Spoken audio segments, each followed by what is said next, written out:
Fala pessoal, tudo bem com vocês? Hoje está em alta o empreendedorismo e as inovações dentro do ecossistema de inovação. Ai meu Deus do céu, você ainda não sabe muito bem o que é o ecossistema de inovação? Então relaxa, stay calm, fica comigo que eu vou bater um papo com a Cris Alessi e ela vai falar tudo, mas tudo sobre isso e muito mais. Então você já sabe, só rodar a vinheta e vamos começar!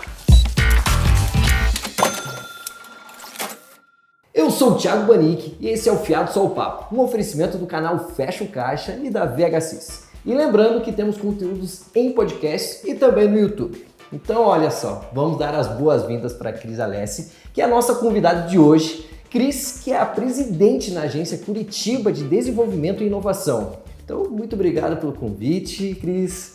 E a primeira pergunta que eu queria fazer para você, às vezes tem gente que acaba não te conhecendo e tudo mais, conta um pouco da tua trajetória até aqui e um pouco mais sobre o seu trabalho que você está fazendo hoje em dia aí. Oi, Thiago, tudo bem? Olá, todo o pessoal que está nos ouvindo, nos assistindo. Obrigada pelo convite, a você, ao pessoal da VHSIS. Show. Bom, você falou, sou presidente da agência Curitiba. A agência é uma empresa de economia mista ligada à Prefeitura de Curitiba, então nós funcionamos como a Secretaria de Desenvolvimento Econômico e Inovação da cidade. Sou publicitária de formação, trabalho mais de quase 20 anos aí com marketing digital. Sou também nessa área de inovação, né, presidente do Fórum Nacional de Secretários de Inovação, ligados à Frente Nacional dos Prefeitos, do Conselho Municipal de Inovação. Sou presidente também do Conselho da CESP, de Mulheres na Tecnologia. Sou várias vezes presidente. Umas 3 folhas de currículo essa moça. A gente tem alguns chapéus por aí, mas sempre pensando, né, desenvolvimento econômico e na inovação ligada ou não à tecnologia. Legal. E você falou ali da questão ali, 20 anos de marketing digital, é muito legal falar disso, porque tem gente que fala, marketing digital é a coisa que está começando agora. Você está falando que há 20 anos atrás você já trabalhava com marketing digital, né? Isso é muito legal de você aí saber, que as pessoas acabam falando, não, vou começar agora o marketing digital. Tem gente que há 20 anos atrás já trabalha, então tem que respeitar a estrada do pessoal aí que já está há muito tempo. Vou fazer a campanha no Orkut, no né? Orkut. E é de verdade, fazia mesmo. Então, tem uma estrada aí pela frente e isso é muito legal, né? Que nada é tão novo e nada é tão velho, sim, né? Sim. O marketing foi muito impactado pela tecnologia, né? Lá atrás, as agências de publicidade foram impactadas pela tecnologia e por causa disso eu entrei nesse mundo, né? Porque eu era diretora de marketing de uma empresa e estava vendo o setor mudar. E hoje a gente vê todas as empresas e todos os setores mudando por causa da tecnologia. Então, tudo se repete, né? E você acha que é muito rápido, aconteceu muito rápido essas mudanças no marketing digital, cada vez está ficando mais rápido? Porque eu imagino que há 20 anos atrás era mais lento isso, né? A gente, que nem você falou do Orkut, é difícil você puxar outras referências ali, tinha talvez o ICQ, o MSN, mas hoje em dia parece que acelerou isso, né? E cada vez mais rápido você tem que inovar ali também dentro do marketing digital, né? É verdade, assim, o que acontece? Antigamente, algumas áreas eram áreas de tecnologia, né? A gente teve lá nos anos 2000, né, o bug do milênio, eram empresas de tecnologia trabalhando em algumas verticais, a telefonia, né, a questão de software muito forte. Hoje, o que não tem tecnologia, né? Sim. Todos os setores, educação, saúde, transporte, o que você pensar é impactado pela tecnologia. Tem uma frase que eu gosto muito que fala assim, a gente nunca viveu tempos de mudanças tão rápidas, mas também elas nunca mais serão tão lentas. Show. Quer dizer, né? Só tende a aumentar a velocidade da mudança. Sim. E eu falo isso e as pessoas falam, ai meu Deus, que medo. E a gente tem que se posicionar nesse mercado como um caminho sem volta, não com medo, porque o medo deixa a gente congelado, né? Nos deixa parado. E o que a gente não pode fazer em momentos como esse é ficar parado. A gente tem que olhar as tendências, olhar o mercado, se colocar, né, aberta a essas mudanças e aproveitar as melhores oportunidades, porque assim como as mudanças atrapalham alguns segmentos, ela abre grandes oportunidades para outros, né? Sim, super. E voltando agora um pouquinho ali do assunto, tirando um pouco da minha curiosidade que eu estava, voltando para a pauta, como que a sua história se relacionou com o empreendedorismo? Bom, eu saí da faculdade empreendendo, né? Sério? Sou publicitária, ano 1 de formada, abri minha própria agência, então eu tive 10 anos. E olha que interessante, né? Minha agência tem data de fundação de 1994, né? 93, 94. E o nome Canvas Publicidade e Design. Sério? Juro. Se tivesse patenteado, hein? Né? Certas coisas, a história mostra o porquê depois, né? Pois a mulher sempre tá à frente do futuro, é tipo isso. E então esses 10 anos de empreendedora, né? A gente sai da faculdade, como todo mundo sai da faculdade empreendendo, eu não sabia nada sobre empreendedorismo, sabia sobre publicidade, sobre ser dona do próprio negócio, eu não sabia. A gente não tem isso na faculdade, não tem. né? Em nenhuma área, né? Nenhuma área tem isso. Acho que nem em administração você vai aprender tão bem assim. Até hoje não temos, né? E é um grande ponto, né? Que a gente inclusive conversa com a universidade, né? Com a academia como um ator importante do ecossistema, a gente vai falar mais sobre isso. Mas o quanto a educação empreendedora tem que fazer parte do nosso dia a dia, desde das crianças, né? Então, vamos lá, sem desviar muito do caminho aqui. Então, eu saí da faculdade empreendendo, né? Minha visão, minha experiência empreendedora já começou desde os primeiros anos de formada. Por causa da minha agência, eu atendi muitos clientes e um desses clientes me pediu para fazer um in-house para ele, né? House é uma agência dentro interna da empresa. E comecei in-house, a gente entendeu que não dava, teria que criar um departamento de marketing, no final das contas, fechei minha agência e fui para dentro da empresa pessoalmente. Só que era uma empresa de telefonia VoIP. E isso é muito interessante, porque o Skype estava apenas começando no Brasil, entrando no Brasil, mas ela era super impactada pela tecnologia e tinha um monte de programadores. Então, o meu departamento de marketing tinha que se relacionar com vendas, com call center e com os programadores que faziam a solução que a gente vendia. E eu não conseguia falar com os programadores, eles falavam uma língua que eu não sabia falar aquela língua, né? Eu acho que até hoje, né? A língua do programador é uma língua mais difícil de entrar nesse mundo do programador. E aí o único jeito de eu conseguir entrar nesse mundo foi estudar, então eu fui aprender a programar. Caramba. Aí aprendi HTML, CSS, tudo que surgia na frente, John, eram várias coisas que estavam acontecendo naquele momento, né? Dos sites estarem virando algo além, né, de um repositório do offline, das redes sociais começando, então o Twitter naquela época e o Orkut, né, eram redes sociais que existiam, o Facebook ninguém falava nele ainda, mas o Orkut era muito para as pessoas e o Twitter começava a ser para as empresas naquele momento. Era bem quadradinho, o local web estava se posicionando no Twitter, até já tinha as primeiras crises de redes sociais, foi anos bem intensos, assim. E por causa disso eu entrei no mundo da tecnologia. Então, porque eu precisava disso para o marketing. E quando eu entrei no mundo da tecnologia, fui estudar, uma das coisas que eu fiz foi um MBA na Federal, que tinha uma cadeira de marketing digital, o único lugar em Curitiba que tinha alguma coisa que passava, né, por marketing digital. Isso em que ano? Isso era 98. Pouco se falava disso. 98. E aí eu... Não, 98 não, 2008.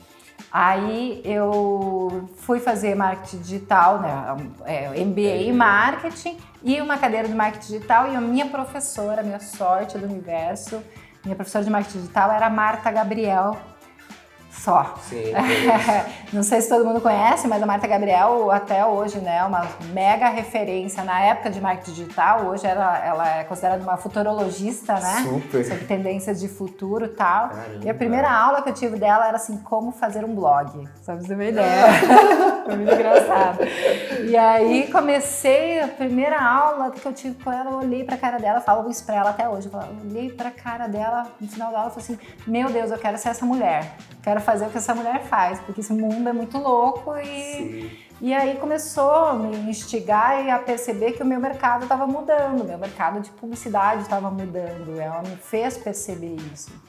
E eu voltei para a empresa e comecei a aplicar né, realmente me interessar e me aprofundar sobre como as redes sociais poderiam ajudar o negócio, o relacionamento com o consumidor, os sites, né, além do ambiente de informação, com o ambiente, né, na época tinham banners em flash, né, que os mais antigos vão saber o que é isso. O banner só faltava assobiar, batia palma. Morreu né? esses tempos, né, o flash, né? Graças a Deus, né, aquele negócio pesado pra diabo. Levava 7 minutos para carregar um banner. Era horrível. Imagina o consumidor de hoje esperando o banner carregar em flash. Ficava maluco, ia embora.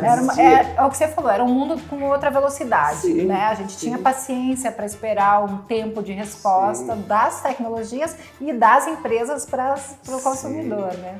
Mas isso tudo foi modelando, né, a minha carreira e meu caminho, até que eu quis voltar para o mundo da publicidade, das agências de publicidade. Já com toda a bagagem. Já com essa bagagem, mas eu quis voltar no digital, já pensando no online.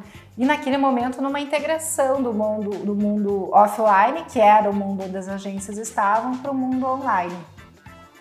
E fiz uma proposta, enfim, para a Sclan, né, para o seu Irã, que é um papa da publicidade paranaense, para que a gente, e com o Marcos, né, seu filho, que estava à frente dessa área lá, para a gente criar a Sclan Web, e criamos, e foi super bacana, começamos a trabalhar com essa integração on e off, e eles atendiam muitas cooperativas, então eu rodava o interior do Paraná falando de marketing digital, as pessoas me olhavam e falavam assim...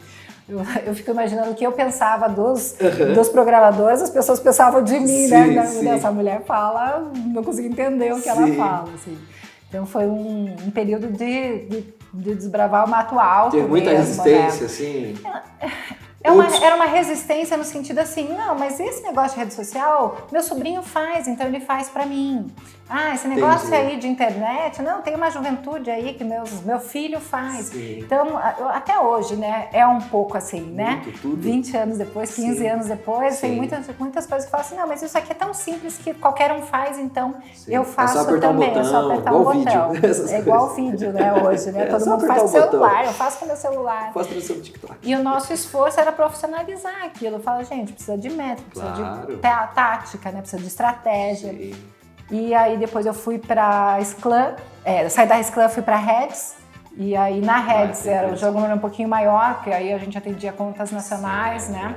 Aí tinha agência em São Paulo, Rio, Brasília e Curitiba, então aí atendi grandes contas, Cielo, Petrobras, Mafre, Caixa, enfim... Ministério do Trabalho. Coisa pequena. Mas sempre focada nessa integração do mundo online para o mundo offline. O que me colocou muito nessa trilha da tecnologia, né? Sim. E aí, em 2014, por também outras oportunidades, por querer parar de viajar um pouquinho, eu fui trabalhar no governo do estado na comunicação para criar as redes sociais do governo do estado, porque não existiam no governo do estado do Paraná. E aí comecei a me envolver com aplicativos, né? Daí era um momento onde os aplicativos já estavam, né, sendo muito fortes, né? Mas os aplicativos para serviços públicos não. Então ali, nesses anos, a gente desenvolveu o Detran Fácil, né, os aplicativos Detran, me envolvi com os portais, né, portal de transparência, então assim, nessas integrações aí de tecnologia com comunicação. Então essa foi um pouco minha jornada e entrei no setor público, falando, não, eu vou ficar um ano aqui, trabalhar, organizar, e estou no setor público até hoje. Saí do governo do estado em 2017 com a eleição do prefeito Rafael Greca, fui para a prefeitura, no começo também em comunicação, e depois fui para a agência Curitiba, Caramba, Cris. 2018. Você sempre, esteve ali na crise da onda, assim, a Gabriel Medina da inovação, sempre ali junto, marketing digital, na hora que estava começando, você estava ali, inovação, programação. Aí você juntou tudo isso, todo esse conhecimento, e hoje em dia você tá trabalhando para a prefeitura de Curitiba e tudo mais, né? E muito na parte de inovação, né? Trazendo esse ecossistema e tudo mais, né? Eu sempre estive ali cortando mato alto e em grandes desafios, né? Você começando sempre grandes na nossa desafios. Frente para ajudar assim. A gente. Não sei se para na frente, mas assim, sempre fui, isso aqui é um pouquinho novo, eu acho que eu quero saber mais sobre isso. Eu sempre fui muito curiosa e fuçando para saber, né? Eu sempre olhando lá na frente, né? Sim. Eu acho que essa é uma característica do empreendedor. Mas nem sempre a gente põe isso em prática para o empreendimento, né? O empreendedor é fazedor, né? Sim. Só que às vezes a gente está tão apegado ao nosso projeto, ao nosso produto, ao nosso serviço, que a gente fecha e foca 100% nisso. E o olhar para frente, olhar as tendências que hoje não fazem muito sentido ou parecem não fazer muito sentido, faz com que de repente a gente ache um caminho que vai nos colocar à frente no mercado rapidamente. Então, foi mais ou menos isso que sempre norteou minha carreira. Entendi. E quando eu fui para a prefeitura, o prefeito Rafael Greca, quando ele foi eleito, ele já tinha, né, um dos planos de governo dele era a questão do Vale do Pinhão. Por enxergar que Curitiba sempre teve um DNA inovador, né? Super. Todo o mundo inteiro conhece Curitiba pela sua mobilidade, planejamento urbano.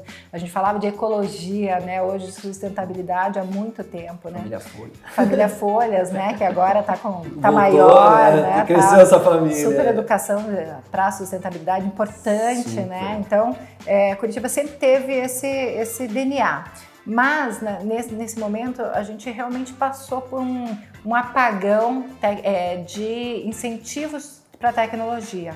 Haja vistos que muitos ecossistemas, principalmente de startups, né, essas empresas de tecnologia, começaram a se desenvolver fora de Curitiba, mesmo que Curitiba tivesse um setor de TIC muito forte, né? A gente tem empresas, né, de TI muito antigas, Bematec, né? Várias coisas que foram importantes em Curitiba, mas parece que Curitiba parou de desenvolver esse setor. Incentivar esse setor. E o prefeito olhava isso e falava assim, mas como é que Florianópolis, que a gente adora, são nossos super parceiros, mas como é que Florianópolis está tão forte e Curitiba não está? BH, que é outro ecossistema incrível, Recife, com o Porto Digital, um ecossistema incrível. A gente olhava para fora e falava, tem alguma coisa errada, né? Sim. Porque Curitiba tem tudo para ser um grande ecossistema e não está tendo essa projeção e não está ajudando, mais do que isso, não está ajudando as empresas daqui para isso.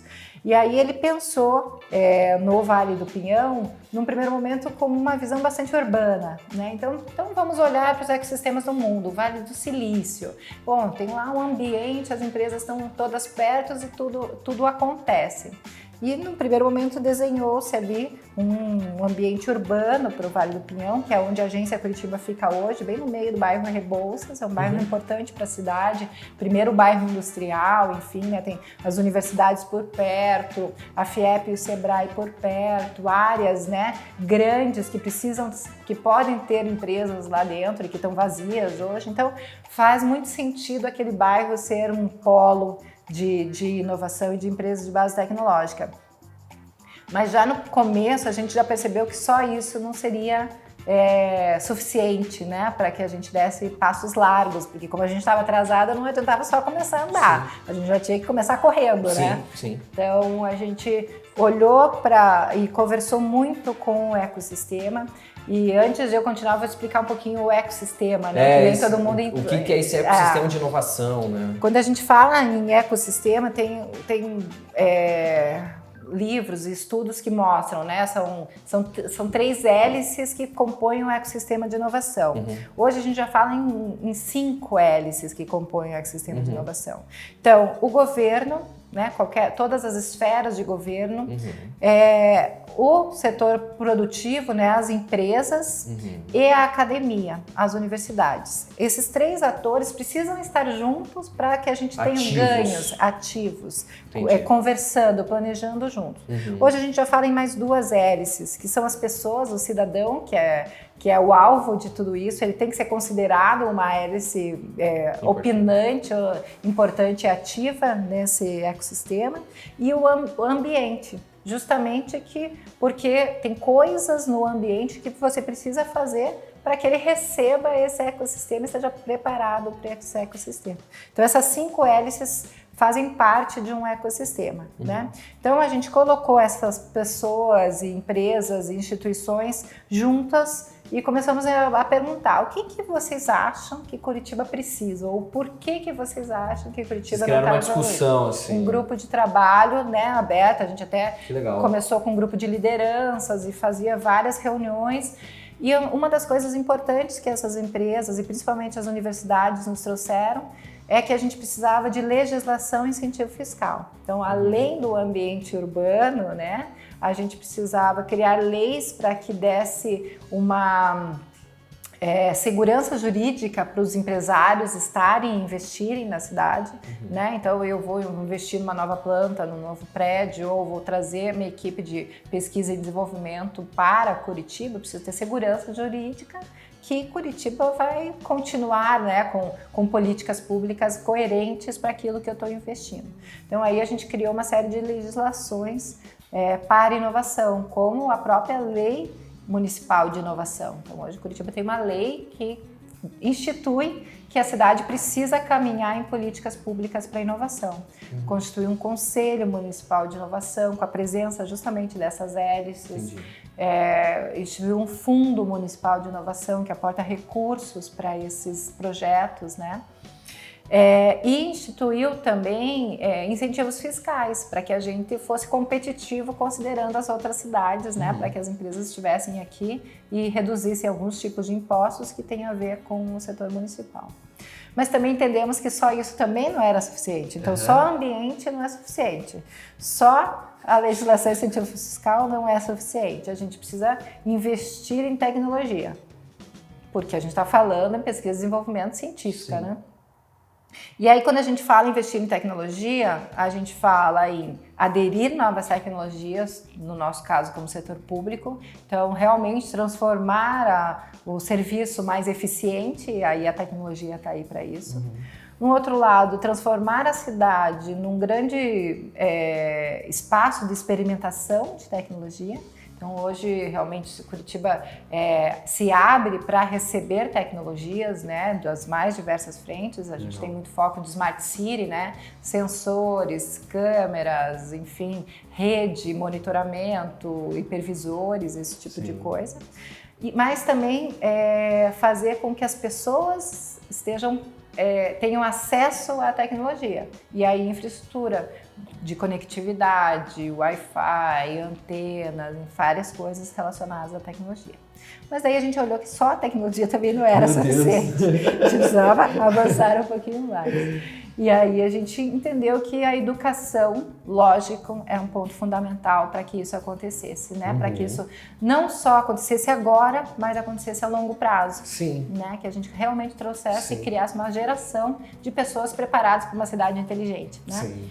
E aí a gente realmente olhou para o empreendedorismo como um foco de educação. Então hoje a gente tem um pilar que é de educação empreendedora e para transformação digital, e aí um monte de projetos embaixo desse pilar.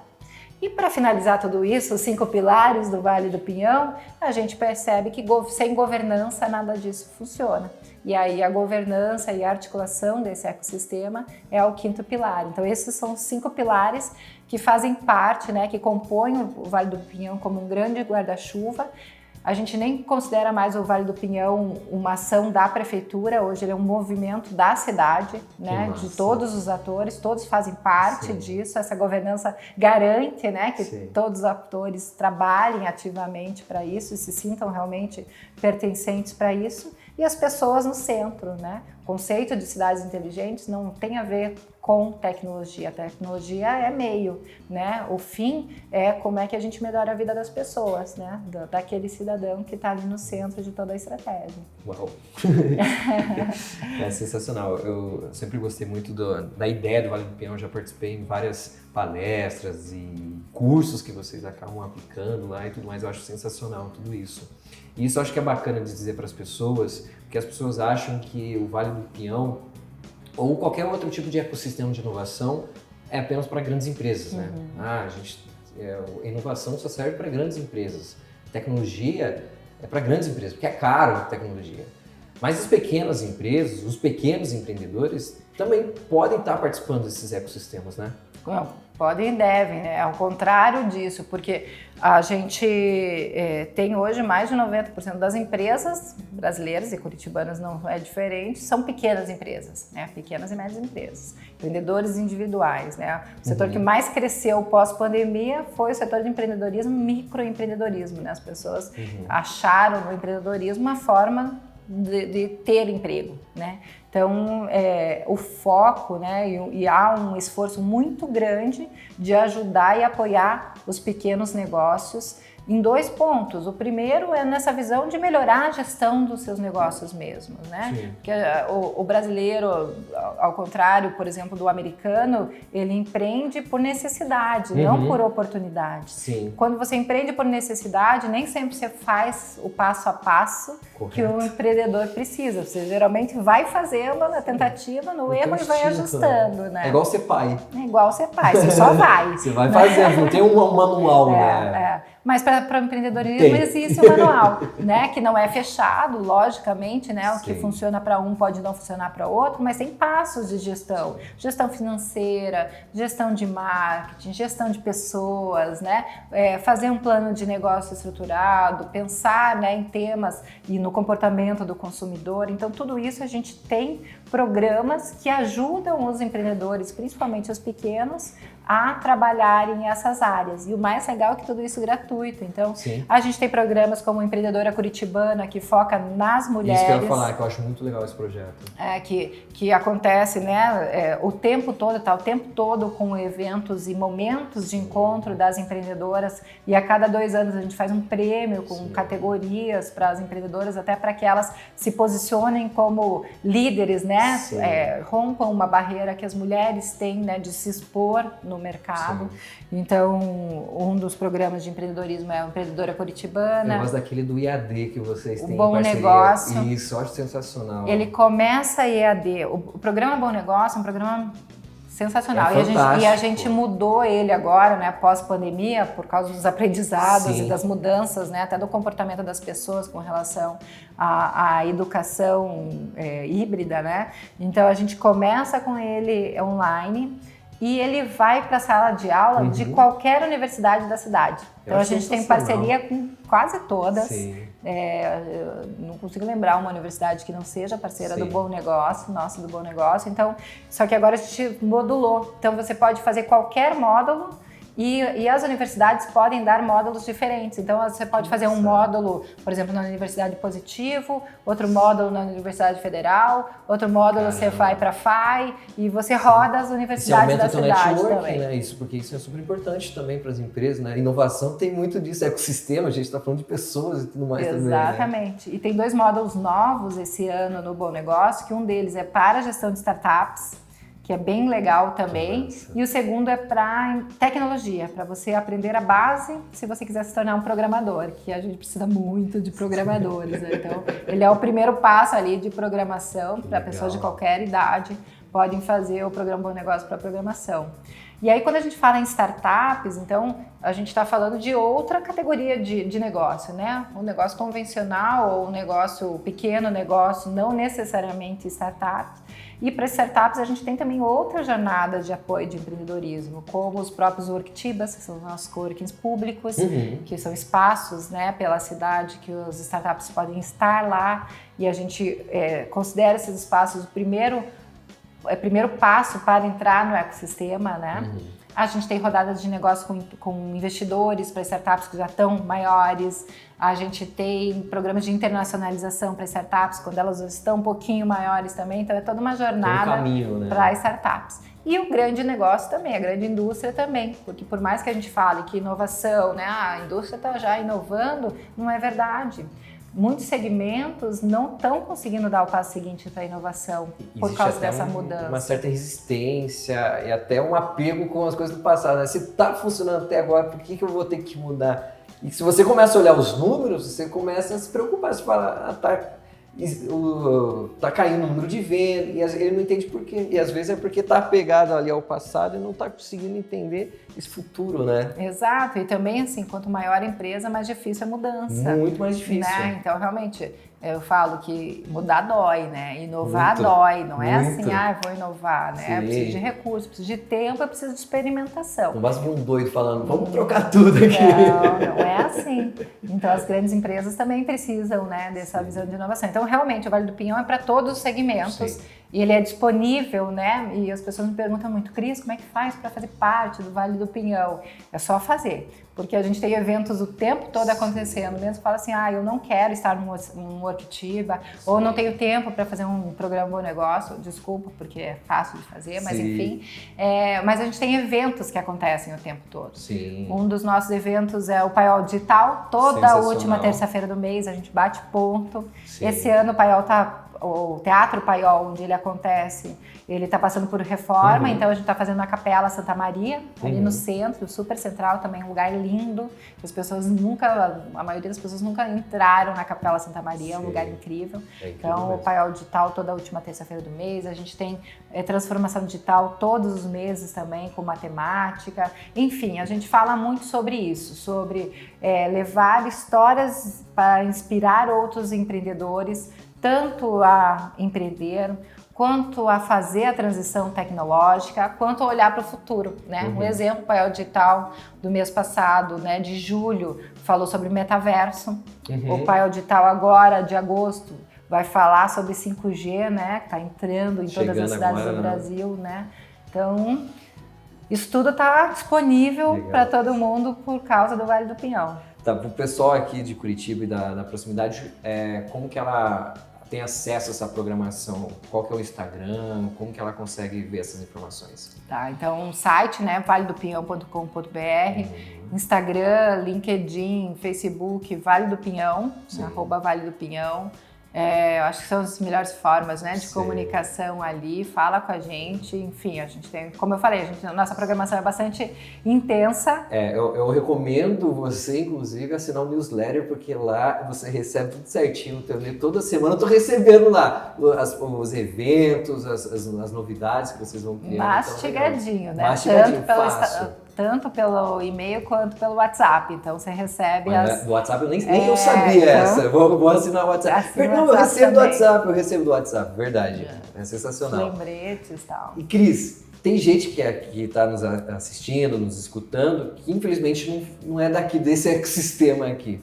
Como que ele pode participar disso, da cidade dele? Como que ele pode começar essa inovação? Dá-nos uma diquinha, a gente está expandindo nossos assuntos aqui, mas é legal uma dica rápida aí para a pessoa que quer começar a inovar dentro da sua empresa, que já está sentindo que as coisas não estão ficando mais legais e que está precisando inovar. Ela está sentindo que precisa fazer essa inovação, só que ela não é de Curitiba. Sim. Como que ela começa? O primeiro ponto, assim, conecta com a gente, que a gente não tem fronteira. Não, né? O Vale do Pinhão realmente já está extra bordas, né?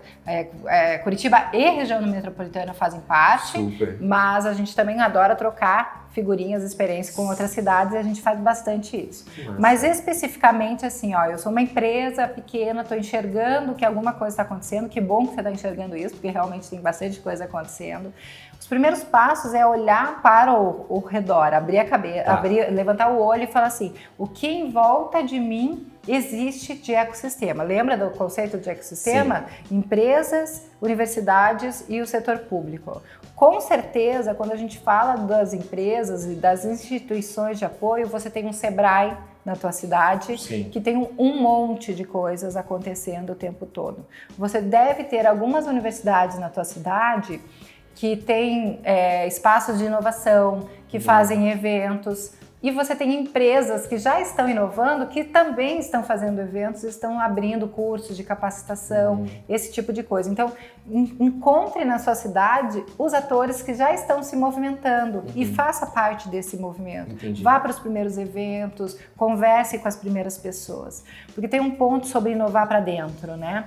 É muito difícil você inovar para dentro das empresas sem ter apoio de fora. É isso que eu ia falar. Né? Porque você precisa de alguns níveis de inovação. Sim. Assim, um departamento não consegue começar a inovar sozinho. Você precisa do apoio do líder, do CEO, ou pelo menos do diretor.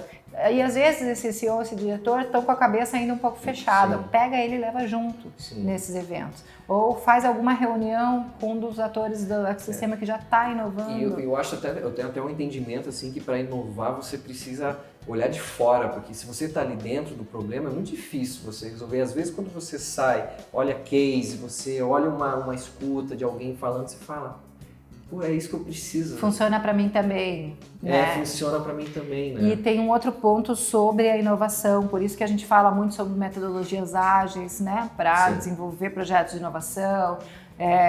A gente fala muito sobre cocriação de produtos e serviços, porque a inovação ela precisa de olhares diferentes, então ela tem que ser multissetorial. Então, geralmente, e a Agência Curitiba tem projetos de inovação aberta para as empresas, né? Como nós somos uma empresa, a gente faz isso para outras empresas. A gente é procurado por uma empresa que fala assim, eu queria que você me ajudasse a inovar no setor de engenharia. Eu falo, não dá para inovar no setor de engenharia, eu preciso dos engenheiros junto com o RH, junto com o marketing, junto com a alta direção. Sim. Porque aí a gente realmente consegue ter uma visão 360, tanto da empresa, quanto do mercado, quanto dos clientes, e aí a inovação acontece. E outra coisa, a gente fala de inovação assim, eu vou fazer um foguete e vou para Marte, mas não é isso. Às vezes não é isso, né? Não, às vezes é uma inovação incremental que faz uma grande diferença para o processo, ou para o processo de gestão, ou uma melhoria no produto que você nunca enxergou que era uma necessidade do cliente. Por isso que as startups bombam e estão nesse momento que estão, né? Porque as startups, elas não olham para o produto, elas olham para o problema. E aí acham o produto para o problema. A gente tem o costume de achar problemas para os nossos produtos, né? E aí a coisa não acontece muito rápido. Sensacional, Cris. Eu tenho aqui, que é no estilo Marília Gabriela, pessoal, que se chama, com as perguntas rápidas. Aqui, ó. Então, assim, uma frasezinha curta, uma palavra assim que vai representando isso, aquele ping-pong gostoso. Fala, Marília. Eu quero saber inovação. O que eu tenho a dizer sobre inovação? Inovação multissetorial, inovação com diversidade de várias frentes e com o olhar lá para o futuro. Empreender. Necessidade básica, todos precisam empreender urgente, é um comportamento, não é uma ação de abrir negócios. Caramba. Pegou essa, pessoal? É um comportamento. Negócio. Oportunidades. Eles mudam. Um bom negócio hoje pode não ser um bom negócio amanhã. E procure oceanos azuis, procure oportunidades, ache espaços de abundância, porque cada vez mais, né, a gente tem abundâncias aí no nosso planeta. Tem um livro muito bom que, inclusive, o nome acho que é Oceano Azul, né? Oceano Azul. Que fala sobre essa questão, assim, muito bacana. Você que é empreendedor, que gosta de ler, é um ótimo livro para você abrir a mente e começar aí. Às vezes que é o início de inovação e tudo mais, esse é um bom livro aí para você. E sobre abundância também, é o lema da Singularity University, que é a universidade criada no Vale do Silício, que tem o ponto de vista sobre mindset de abundância. Quando você tem esse mindset, você busca oportunidades e cresce. Cris, é isso. Não tem nem o que dizer. Muito obrigado pelo seu papo, obrigado pela aula que você deu aí. Eu espero que você que é um empreendedor, você que está começando, você que está procurando inovação, que você pegue vários insights que teve aqui, pratique, vá atrás. Se você é aqui da região e pelo jeito até fora da região de Curitiba e região metropolitana, Vale do Peão está aberto, ela já passou as redes sociais. Se você quer inovar, se você quer crescer, você precisa se abrir, você precisa olhar para o que está ao seu redor, que isso vai te ajudar também a desenvolver. Isso eu acho que é um grande insight para você. Então, Cris, muito obrigado pela sua participação.